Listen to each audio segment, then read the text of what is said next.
Good evening, everybody, and welcome to this evening's tropical update. So we could see not one but two tropical storms, or even a hurricane in in November. Looking at this first system, we have a 90% chance of tropical cyclone formation over the next 5 days, with this disturbance east of the Bahamas. And for some reason, it's not showing the full description of this. And then with the other disturbance in the north central Atlantic, this has a 70% chance of tropical cyclone formation over the next 48 hours and a 70% chance of tropical cyclone formation over the next 5 days.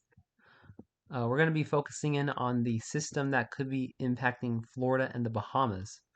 So, looking at the European model, starting this evening around 6 o'clock p.m. Central Daylight Time, we have the large broad low pressure situated north of Hispaniola and Puerto Rico.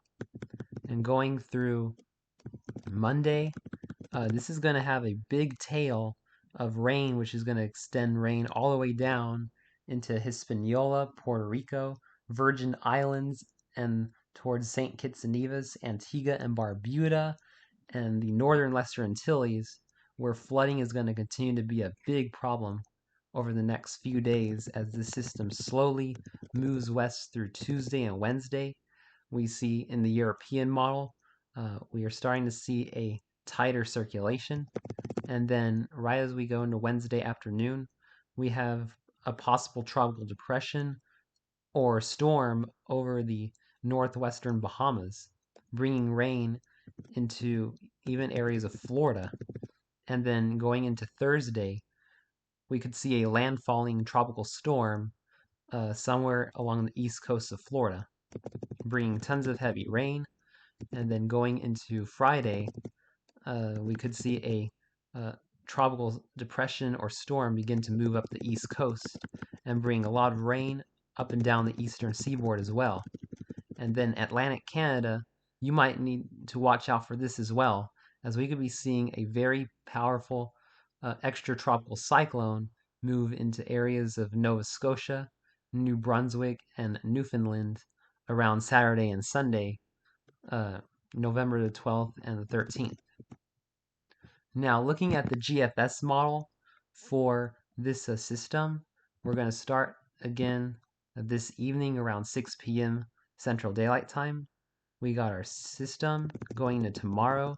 The GFS slowly moves the system west towards the Bahamas, and the GFS by Wednesday shows a mid-grade tropical storm moving across the north central Bahamas. And then as we go into Thursday, the GFS has a hurricane hitting around Fort Lauderdale around Thursday, November the 10th, and then moves it across central Florida through to the Tampa by late Thursday, early Friday. Still a tropical storm over Tampa, Florida, possibly by late Thursday, early Friday morning.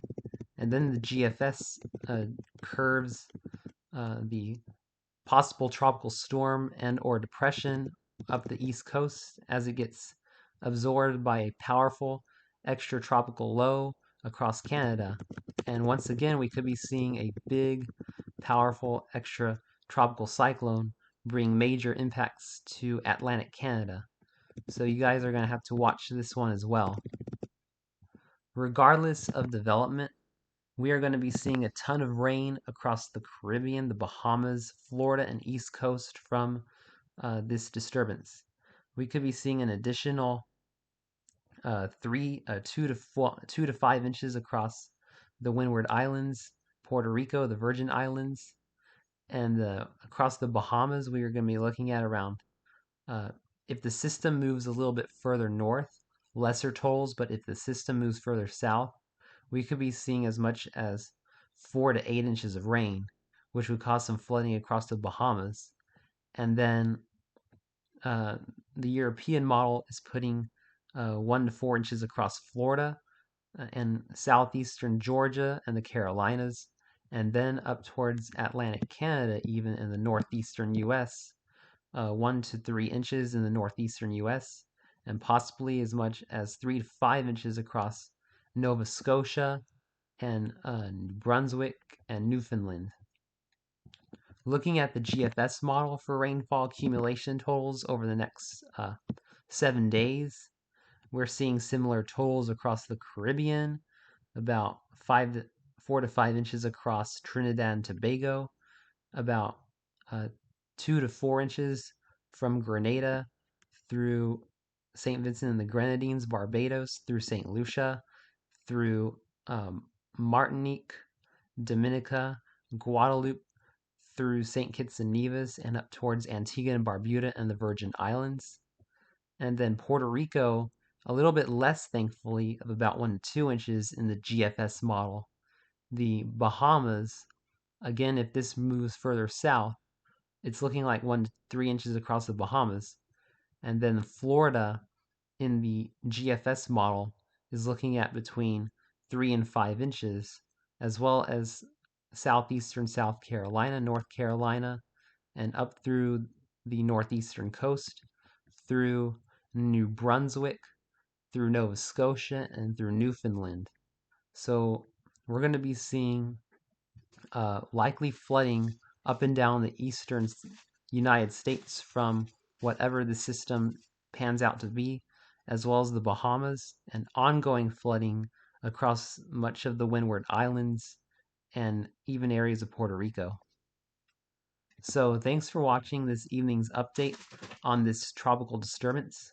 I'll continue to update you guys over the coming days as development is going to be very likely at this point. Thanks for watching and have a wonderful evening, my friends.